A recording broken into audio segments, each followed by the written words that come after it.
Le chapitre 7 sur la droite. On va voir premièrement les trois formes de droite qui sont vues là en SN de 4. Donc la forme fonctionnelle qu'on connaît déjà, c'est juste qu'on ne savait pas qu'elle s'appelait la forme fonctionnelle, donc y égale mx plus b, ou encore là, le fameux y égale ax plus b. Donc nous autres, on va prendre m, puis vous allez voir vraiment pourquoi dans ce chapitre-là, on a tendance à dire m au lieu de a.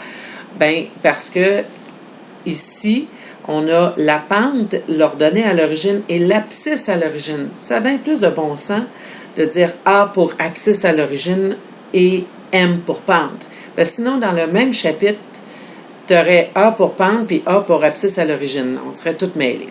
Puis en plus, il y a dans la forme générale de la droite un a majuscule qui va venir s'intégrer dans notre vie. Tandis que ici, le A qui est dans la forme symétrique, donc on va voir ces trois formes-là, c'est encore une fois l'abscisse à l'origine. Donc, les trois formes nous donnent des choses différentes, des choses qui sont accessibles. Là, ici, on a la pente et l'ordonnée à l'origine. Ça, on le savait déjà, mais je vais réviser ça avec vous. La forme générale, elle nous donne rien sans qu'on travaille un peu. Il faut travailler un petit peu.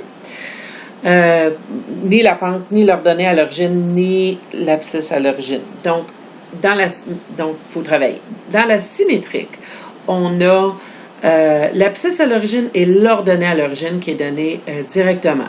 Donc, ça, c'est très intéressant. La forme fonctionnelle et la forme symétrique nous permettent d'aller tracer un graphique très rapidement pour pouvoir visualiser la droite que ça donne. Donc, si je commence par la forme fonctionnelle. La forme fonctionnelle, on la connaît depuis longtemps. Si je prends un exemple, mettons, y est égal à 4x plus 20, bien, on sait que la pente ou le taux de variation, c'est 4. Hein? Donc ça, on dit habituellement, bon, hein, c'est qui la pente? C'est le m devant le x, c'est 4. Ensuite, c'est qui ça ici? Bien, on sait que c'est notre valeur initiale ou encore l'ordonnée à l'origine. Donc, 20. Voyons. C'est 20. OK. Pour l'abscisse à l'origine, bien, c'est le contraire de l'ordonnée à l'origine. Pour trouver l'ordonnée à l'origine, il faut aller chercher la valeur de y, hein, quand x vaut 0. Pour l'abscisse à l'origine, il faut trouver la valeur de x quand y vaut 0. Donc, on va aller calculer ça. 0 est égal à 4x plus 20. On va isoler. Qui qu'on isole? On isole x. Ben oui, parce qu'on veut savoir c'est quoi la valeur de x quand y vaut 0. Donc, j'ai 4x est égal à moins 20 et je vais diviser par 4. X est égal à moins 5. Donc, ça veut dire que mon abscisse à l'origine, c'est moins 5. Et si je faisais une esquisse de ça, une esquisse toujours intéressant, hein, de voir les choses se produire rapidement. Oups, ça n'a pas voulu changer. Ah. OK. Voilà. Et, bon, si je vais chercher là 20. Mettons que j'ai 5, 10, 15, 20 et tu sais, je gradue par 5, parce que sinon 20, là, ça serait long ici. Là. Et si j'avais un abscisse à l'origine de moins 5, je pourrais aller tracer l'esquisse de cette droite-là. C'est sûr que si tu gradues par 1, puis tu prends un graphique qui est beaucoup plus beau, plus gros, ben on va retrouver ici plus précisément, on aurait pu voir la pente qui est de 4/1. Mais ce qu'on voit par exemple, c'est que oui, la pente est positive parce que j'ai un abscisse à l'origine à moins 5 et un ordonnée à l'origine à 20. Donc ça fait qu'une droite va être en croissance. Donc ma pente est de 4. Donc, avec l'abscisse à l'origine, l'ordonnée à l'origine, on trace très rapidement la droite. J'aurais pu aussi aller tracer avec le 20 et le 4.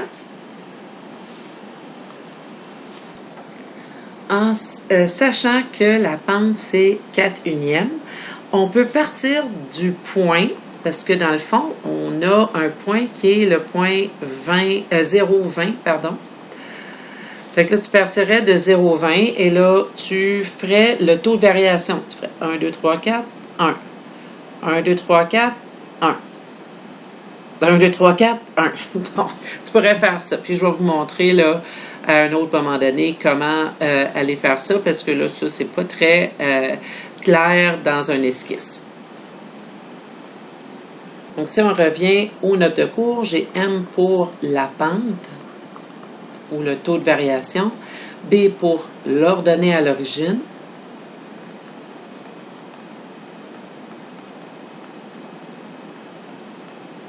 et j'ai A pour abscisse à l'origine.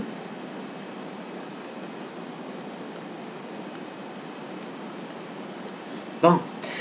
B, je vous rappelle que c'est la valeur de Y quand X vaut 0 et A, l'abscisse à l'origine, c'est la valeur de X quand Y vaut 0.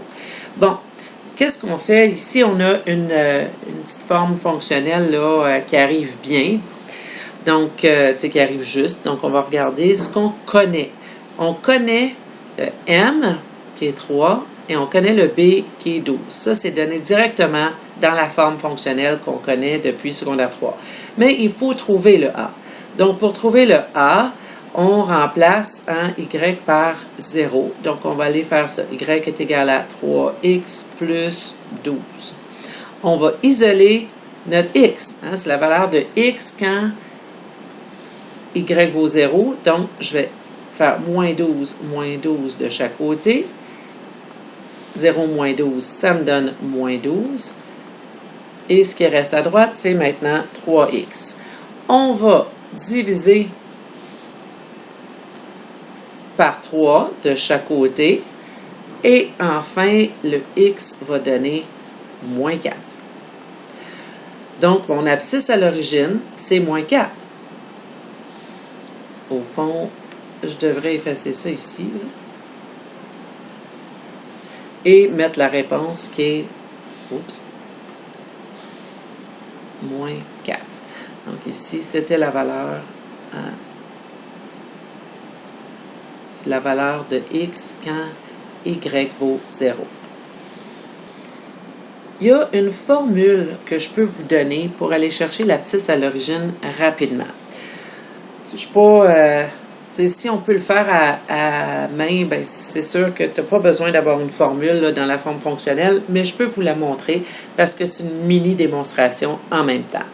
Dans la forme Y égale MX plus B, qu'est-ce qu'on fait quand on veut trouver l'abscisse à l'origine? Ben, on a le Y qu'on remplace par 0. Puis là, qu'est-ce qu'on fait? Ben, on enlève cette quantité-là. Hein, c'est ça qu'on a fait ici, moins 12, moins 12. Avec moins B, moins B. Moins B serait égal à MX. Hein, si j'enlève B d'ici puis B de là, ça me donne ça. Maintenant, si moi je veux X, c'est qui multiplie mon X? Ben, c'est la valeur de M. C'est M. Ici, j'ai fait diviser par 3 parce que c'est 3 qui multiplie mon X. Ici, c'est M. Donc, je vais diviser par M.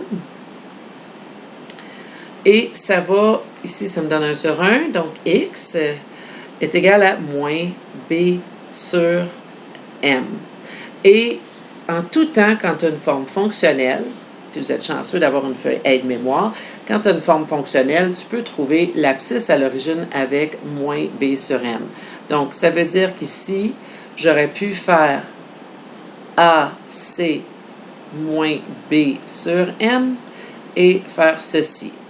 Moins 12 sur M qui est 3 et arriver directement à moins 4. Vous voyez que c'est exactement le même calcul, mais en raccourci. Page suivante, on va aller chercher, encore une fois dans la colonne de la fonctionnelle, une autre fonctionnelle. Donc ici, on a la pente qui est pas moins 3, c'est moins 3 demi. Hein? Mon ordonnée à l'origine ici, c'est 8 demi. 8 demi, c'est 4. Bon, là, pour trouver l'abscisse à l'origine, on ferait 0 est égal à moins 3x plus 8 sur 2. Là, qu'est-ce qui nous empêche d'avoir notre x? Bien, tu as premièrement la grande division par 2. Puis nous autres, ce qu'on va faire, c'est qu'on va multiplier par 2 ici. Hein? Puis là, ça vient d'annuler la division par 2. Je n'ai pas le droit de faire ça juste d'un côté.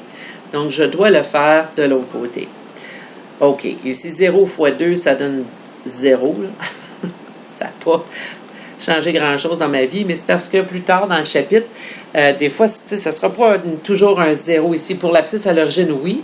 Mais si tu avais une autre donnée ici, ben, il faudrait que tu fasses le fois 2. OK. Là, je continue à isoler. Moins 8 de chaque côté, parce que j'ai un plus 8, je vais l'enlever avec un moins 8. 0 moins 8, ça donne moins 8. Et divisé par moins 3, x me donne 8 tiers. Donc, mon abscisse à l'origine serait 8 tiers.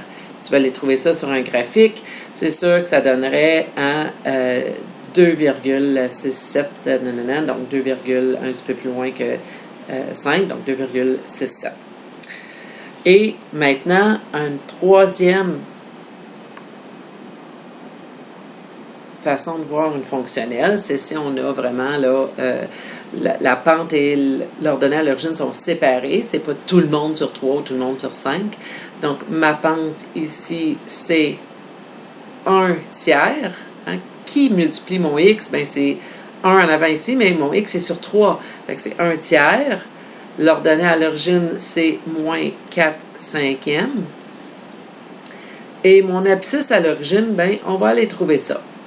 0. On pourrait faire aussi avec la formule, là. Tu sais, j'aurais pu le faire tantôt avec la formule moins b sur m. Mais je veux vous montrer comment on fait pour se débrouiller quand on a une situation comme celle-là. Tu peux isoler, bien sûr, hein, plus 4 cinquièmes, plus 4 cinquièmes de chaque côté. Fait qu'on pourrait le faire comme ça.